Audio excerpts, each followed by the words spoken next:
Welcome everyone. So basically आपका result आ चुका है, बट आप सिर्फ उसको अपने रोल नंबर के हिसाब से ही देख सकते हो।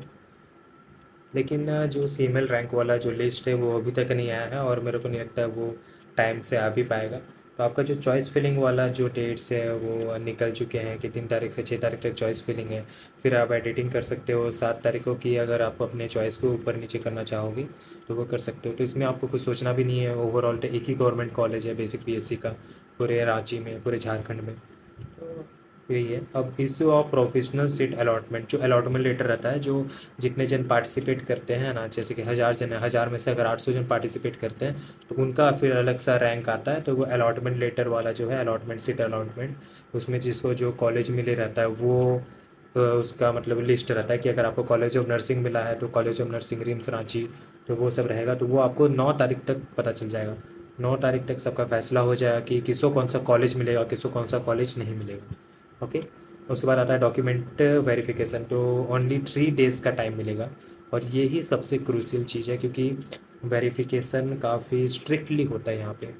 ओके। सो बेसिकली ओवरऑल मेरा जो अभी का वीडियो है इसमें मैं ये बताऊँगा कि फर्स्ट ईयर में क्या क्या कर मतलब ज़रूरत होता है, क्या क्या आपका एडमिशन में क्या क्या ज़रूरत होता है, और कैसे फर्स्ट सेमेस्टर आपका कैसे जाता है, हम लोग मतलब कॉलेज में क्या क्या होता है, क्लिनिकल कब से स्टार्ट होता है, स्टाइपेंड कितना मिलता है। बेसिकली वो सब क्वेश्चन का मैं आंसर करने का ट्राई करूँगा। ठीक है। अब आता है डिस्प्ले ऑफ सीट मैट्रिक्स। अब जो सीट बच जाएंगे वो 14 तारीख को शो हो जाएगा। फिर चॉइस फिलिंग फिर से होगा, सेकंड काउंसलिंग, थर्ड काउंसलिंग, इतने सारे हैं। तो वैसे एक एक टू मैक्स 1-2 सीट ही बाकी रहता है हर ईयर, है ना। और फर्स्ट राउंड में max to max seat full हो जाते हैं अपने कॉलेज के। ओके। सबसे पहले मैं अपना इंट्रोडक्शन देता हूँ। मैं 5th सेमेस्टर में जाने वाला हूँ, अभी मैं 4th सेमेस्टर में हूँ। ठीक है। और यानी सेकेंड ईयर आप कह सकते हैं। और मैं 2023 बैच का हूँ। जो ये देख रहे हैं आप, ये मेरी बैच का फ़ोटो है। 2023-2027। ओके। 23-27 बैच का हूँ मैं हूँ। अब लेट्स बिगिन आपका वीडियो पे। जो ये बेसिक था ये मैं बता दिया हूँ। हालांकि काउंसलिंग कब से है ये आप सबको पता ही है। तो अपने टॉपिक पे आते हैं वापस। Everything about basic BSc nursing RIMS Ranchi. Okay. अगर आपके और भी कोई डाउट्स होंगे तो आप मुझसे कमेंट सेक्शन में पूछ सकते हो। ओके। और या फिर आप मुझे इंस्टाग्राम में फॉलो कर सकते हो। मेरा जो इंस्टाग्राम आईडी रहेगा मैं कमेंट सेक्शन में डाल दूँगा। चलिए सबसे पहले हॉस्टल, जो आपका दूसरा घर होने वाला है। ओके। हॉस्टल, जो हॉस्टल लाइफ रहता है वही सबसे मेन रहता है वैसे देखा जाए तो, क्योंकि आप जितने टाइम कॉलेज में बिताओगे उससे ज़्यादा टाइम आप हॉस्टल में रहोगे। तो सबसे पहले गर्ल्स से स्टार्ट करते हैं क्योंकि वही मेजॉरिटी होंगे अपने कॉलेज के। सो हॉस्टल फ़ी क्या रहता है यहाँ का, तो वो हॉस्टल फ़ी और कुछ नहीं, आपका 200 रुपी पर मंथ है। ओके। और जो मेस फ़ी है वो आपका वेरी होता है, तो 27,000 टू 3,000 पर मंथ। ओके। सो ये क्लियर आउट हो गया कि आप मान के चलिए काफ़ी कम खर्चा है। एक आपका 200 रुपया लग रहा है एक साल में, 200 रुपया, और वहीं आपका जो मेस फ़ी वैसे हर जगह नॉर्मल ही रहता है, 3,000 ही रहता है, इसमें कोई कम मतलब कुछ ऐसा डिस्काउंट नहीं है। ओके। और खाना उतना भी कोई बढ़िया रहता नहीं है गर्ल्स का, गर्ल्स हॉस्टल में। हाँ। और बॉयज़ का, so basically there is no hostel for boys. So सबको पीजी या फिर एक रूम रेंट में तो रहने मतलब लेना ही पड़ेगा। अब कितना खर्चा आता है वैसे देखा जाए बॉयज़ के लिए। सो बेसिकली आप बाहर में रूम लोगे, अगर आप सिंगल पर्सन लोगे तो 3,000 तक जा सकता है, 2,500 मिनिमम। लेकिन 3,000 के अबव भी सिंगल रूम मिलता है यहाँ पे। और वैसे हॉस्टल नंबर 8 करके है, उसके पीछे एक है कॉलोनी, सजानंद कॉलोनी या फिर टाका टोली, टुकू टोली ऐसा बोलते हैं उसको। उस एरिया में भी आप रूम खोज सकते हो। आप ट्राई कीजिएगा कि कॉलेज से जितना नज़दीक हो पाए उतना नज़दीक आप अपना रूम लेने का, क्योंकि काफ़ी बार हमें आना जाना करना पड़ता है अपने रूम से, है ना। हर दिन मतलब समझ लिया आपको अचानक से लॉग बुक लाने बोल दिया, आपको अचानक से असाइनमेंट लाने बोल दिया, तो आप हमेशा ट्राई कीजिएगा अपना रूम नज़दीक लेने का। सो आप मतलब मान लीजिए आप शेयरिंग में लेते हैं रूम तो 2,000 टू 2,500 लगेगा। मेरा जो रूम है वो मैं लिया हूँ 2 BHK। सो उसमें बेसिकली 2 बालकनी, 2 बाथरूम, एक हॉल और एक किचन और 2 रूम है। और हम लोग शेयरिंग में रहते हैं 4 जन, जिसका टोटल कॉस्ट 9,000 आता है ना। और सारा मैं मिला के बोल रहा हूँ, इलेक्ट्रिसिटी मिला के। सो पर पर्सन का हम लोग का 2150 लग जाता है ना। वो ऊपर नीचे होते रहता है क्योंकि जो इलेक्ट्रिसिटी बिल है वो मैटर करता है इसमें। तो आप मान के चलिए 9000 अराउंड। सो आ जाते हैं वेरिफिकेशन प्रोसेस। ओके, इसमें सबसे मेन है आपको 3 सेट्स लाने हैं, मतलब 3 जेरोक्स के 10 ओरिजिनल। ओके, 3 जेरोक्स मतलब आप समझ लीजिए आपका करीब 11 डॉक्यूमेंट्स है। तो आपको सारे 11 डॉक्यूमेंट्स का 11 जेरोक्स 3 टाइम्स लाना पड़ेगा, क्योंकि एक स्कूल में सबमिट होता है, एक आपको घर में रखना और एक आपको हॉस्टल में रखना। सो 3 जेरोक्स, 3 सेट्स ऑफ जेरोक्स चाहिए होंगे आपको। सो स्टार्ट करते हैं। ये बेसिक आपका 10th का जितना भी डॉक्यूमेंट्स होता है उसमें पासिंग सर्टिफिकेट लेके आना। पासिंग सर्टिफिकेट आपके कॉलेज में जहाँ आप स्कूल में पढ़े थे वहाँ पे 1-2 साल बाद आ जाता है। आपको 12 के सारे सर्टिफिकेट लाने हैं और उसके भी पासिंग सर्टिफिकेट लाना है। ये भी आपके कॉलेज में आ जाता है। अगर नहीं भी आया होगा तो आप एप्लीकेशन लिख सकते हैं। आपके जैसे भोजन का नहीं आया होगा तो कोई दिक्कत नहीं है। फिर उसके बाद डोमिसाइल, कास्ट सर्टिफिकेट, आधार कार्ड, इसमें आपके फादर मदर और आपके खुद सेल्फ। ओके, ये सबका चाहिए होगा, है ना। और एंटी रैगिंग ये सबसे मेन है, एंटी रैगिंग वाला। तो ये आपको बनाना होगा डॉक्यूमेंट कचहरी से, मतलब कोई भी कोर्ट वोर्ट से आप बनवा सकते हैं। इसको अपने घर से ही बना के लाइएगा। आप ये मत सोचिए कि अरे रांची जाके बना लेते हैं, आपका काफ़ी ज़्यादा खर्चा हो जाएगा। वैसे ही तो रिम्स कैंपस जो है वो काफ़ी बड़ा है ना। रिम्स कैंपस है वो काफ़ी बड़ा है, तो आप उसी में घूमते रह जाओगे, आपका तो दिन ऐसे ही पार हो जाएगा। और मुश्किल से आपको 3 डेज़ मिले हैं, ओनली एंड ओनली 3 डेज़। सो इसको आप अभी के अभी कंप्लीट कर लीजिएगा। एंटी रैगिंग में और कुछ नहीं होता, आपको सिर्फ एक एफिडेविट बनाना होता है, उसमें सिर्फ कॉलेज का नाम लिख दीजिएगा। ओके, बस काफ़ी, अपना नाम, अपने पापा का नाम और कॉलेज का नाम, वो एफिडेविट आपका काउंट हो जाएगा। ज़्यादा से ज़्यादा आपका 100-200 रुपये लेगा और कुछ नहीं लेगा, 200 मैक्स लेके चलिए। ओके, अब पासपोर्ट साइज आपका फ़ोटोज़, सेल्फ का, मदर का, फादर का। सेल्फ वाला आप ज़्यादा लेके आइएगा, मदर फादर का 2-2 पीस भी लाइएगा तो चल जाएगा, 2-2। इसमें आप 6 पीस लेके आइएगा, 6 से ज़्यादा 12 पीस लेके आइएगा, ऑन फ्यूचर आपका यूज़ होते रहेगा ये। ठीक है। और पेरेंट्स का तो लाना ही वो बता चुका हूँ मैं। अब आते हैं जेरोक्स, जो मैं बोल चुका हूँ कि आपको हर एक डॉक्यूमेंट्स का जेरोक्स 3 कॉपी पर सेट आपको लाना ही पड़ेगा। अब आते हैं what if I don't have documents, है ना। अगर कोई डॉक्यूमेंट आपके पास मिसिंग है तो आप क्या करोगे। तो पासिंग सर्टिफिकेट जो है वो उसके लिए आपको मिल जाता है कि ओके, आप 1 हफ्ता बाद, 1 महीना बाद सबमिट आप कर सकते हो। डोमिसाइल और कास्ट सर्टिफिकेट के लिए थोड़ा सा इशू हो सकता है। ओके, इसको फिर भी आप एप्लीकेशन लिख सकते हो, बट ये बहुत मैंडेटरी है। मतलब ऐसे भी हो सकता है कि अगर आप ये इसके आपके पास ना हो तो आपका क्या बोलते कैंसिल हो जाए, या फिर मैम बोले कि कल लेके आओ, परसों लेके आओ। ओके, तो डोमिसाइल और कास्ट सर्टिफिकेट मतलब काफ़ी ज़रूरी है ना। और ये भी सीएमओ रैंक से ऊपर होना चाहिए। ठीक है, जो उसमें साइंड बाय रहता है वो सीएमओ रैंक से ऊपर होना चाहिए। चलिए नेक्स्ट आते हैं, वो है फिजिकल एग्जामिनेशन। आपका वेरिफिकेशन हो गया, तो वेरिफिकेशन कंप्लीट होने के बाद एक आपको फॉर्म मिलेगा। उसको आपको रिम्स कॉलेज में जाना है, मतलब रिम्स के हॉस्पिटल में जाना है। और ओपीडी में आपको ईएनटी, आई, मेडिकल ओपीडी, है ना, इतने सारे ओपीडीज़ का आपको जो आपको पेपर मिलेगा वो सारे ओपीडीज़ में से आपको अपना फिजिकल एग्जामिनेशन कराना है। ठीक है। और जिसका हॉस्टल अलॉट रहेगा, हॉस्टल वालों को तो और बहुत ज़्यादा करना पड़ेगा, जैसे कि गर्ल्स का है ना, उनका ब्लड टेस्ट, HIV HbSAg जितना भी है सारा टेस्ट होगा। ओके, लेकिन बॉयज़ के लिए इतना कुछ नहीं करना है, ENTI ये सब करना होता है। तो ये जो हॉस्टल वाला है प्रोसीजर वो बाद में भी चल जाता है, लेकिन सबसे मेन ENTI वाला, अगर जब तक यहाँ से आपको मेडिकली साइन नहीं मिलता है कि आप ओके आप नर्सिंग में एडमिशन ले सकते हो, जब तक वहाँ आपको फिजिकल एग्जामिनेशन सही नहीं होता तब तक आप पार्टिसिपेट नहीं कर सकते हो, आपका वेरिफिकेशन का भी कोई फ़ायदा नहीं होगा। तो ये भी बहुत इंपॉर्टेंट है, वेरी इंपॉर्टेंट। ओके, सो इसमें मैं एक चीज़ मिस कर रहा हूँ, मैं ऐड करता हूँ इसको। वेट, ओरिएंटेशन डे से पहले वो है आपका फीस। फीस कैमरा को सिर्फ I don't know why but add नहीं हो रहा। ओके चलो, ऐड में कुछ, हाँ। अब आते हैं फ़ी स्ट्रक्चर के ऊपर, है ना। तो कितना फ़ी लगता है इधर पे। सो बेसिकली इसमें बॉयज़ के लिए बुरी बात है ये है कि हम लोग को गर्ल्स से 2 टाइम्स ज़्यादा देना होता है मनी। तो बॉयज़ का है पर ईयर का, मैं बता रहा हूँ per year. Sorry for my bad hand writing, क्योंकि ये जो मतलब टैब है मेरा वो इनक्लाइंड है, तो इसमें लिखने में दिक्कत हो रहा है मेरे को। सो बॉयज़ के लिए पर ईयर है। सो बॉयज़ के लिए 10,200 रुपी। ओके, इसमें जो रहता है 2,000 रुपी आपका सिक्योरिटी मनी रहेगा जी, आपको वापस मिलेगा 4 साल बाद, और आपको हर साल ये पैसा देना पड़ेगा 2,000 रुपी प्लस 8,200। ओके, ये रहा बॉयज़ के लिए। गर्ल्स के लिए है काफ़ी कम। ये पार्सलिटी है कॉलेज में गर्ल्स और बॉयज़ के लिए। गर्ल्स लोग को ज़्यादा कुछ मिलते रहता है और बॉयज़ को उतना कुछ फ़ायदा है नहीं। तो ओके, सो ये रहता है आपका 5,480 रुपी।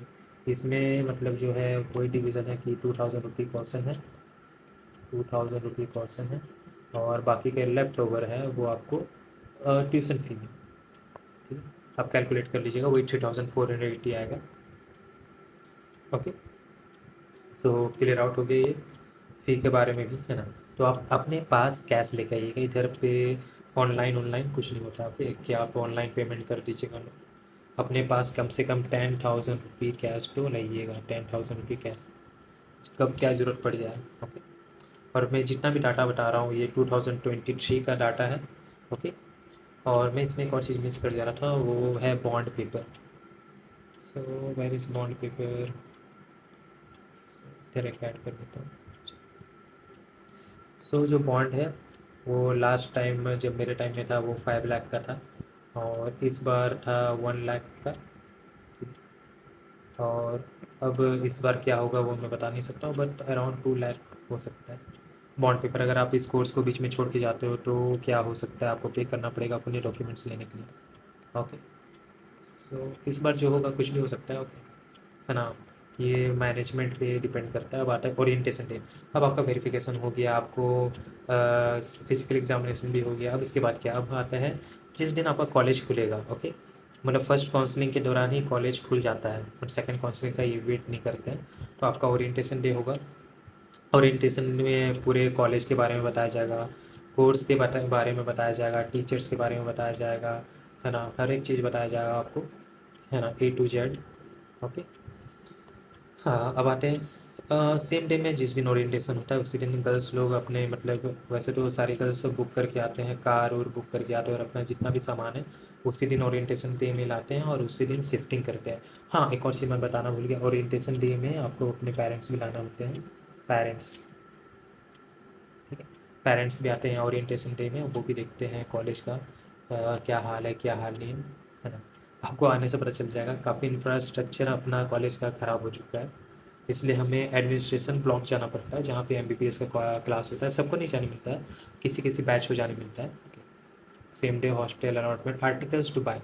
अब आपका एडमिशन भी हो जाता है, तो जो ओरिएंटेशन डे में आपको एक लिस्ट मिलता है, उस लिस्ट में जितने आर्टिकल्स रहते हैं जैसे किडनी ट्रे से लेके स्टेथोस्कोप से लेके स्फिग्नोमैनोमीटर से लेके थर्मोमीटर से लेके इंच टेप से लेके हर एक चीज़, ठीक है, ये सब आपको लेने के लिए बोला जाता है। आप जितना सामान लोगे उतना आपके लिए अच्छा है, आपको सीखने में उतना कुछ हेल्प मिलेगा। ओके, आप ये कर सकते हो कि जैसे कि क्लिनिकल स्टार्ट होने से पहले का आपका काफ़ी टाइम डिले मिलता है ना। उस दौरान आप हर महीना में कुछ ना कुछ सामान खरीद के उसको कंप्लीट कर सकते हो। आपको हिस्ट्री टेकिंग और फिजिकल एग्जामिनेशन करने में काफ़ी हेल्प करेगा। हाँ, आप लोग हिस्ट्री टेकिंग और फिजिकल एग्जामिनेशन भी करोगे अपने पेशेंट्स। अब आते हैं, अब क्लास स्टार्ट हो गया। सो क्लासेस में जो एनाटॉमी का क्लास होता है, फिजिकल फिजियोलॉजी का क्लास होता है, ये आपके कॉलेज के बाहर होता है, ये आपके हॉस्पिटल में होता है। हॉस्पिटल में जो पुराना एकेडमिक ब्लॉक था, है ना, तो वहाँ होता है। तो यहाँ पे आपका बहुत खास है कि मतलब ऐसा बहुत ही कम कॉलेजेस में होते हैं जहाँ पे आपको डायरेक्ट MBBS से टीचर्स पढ़ाते हैं।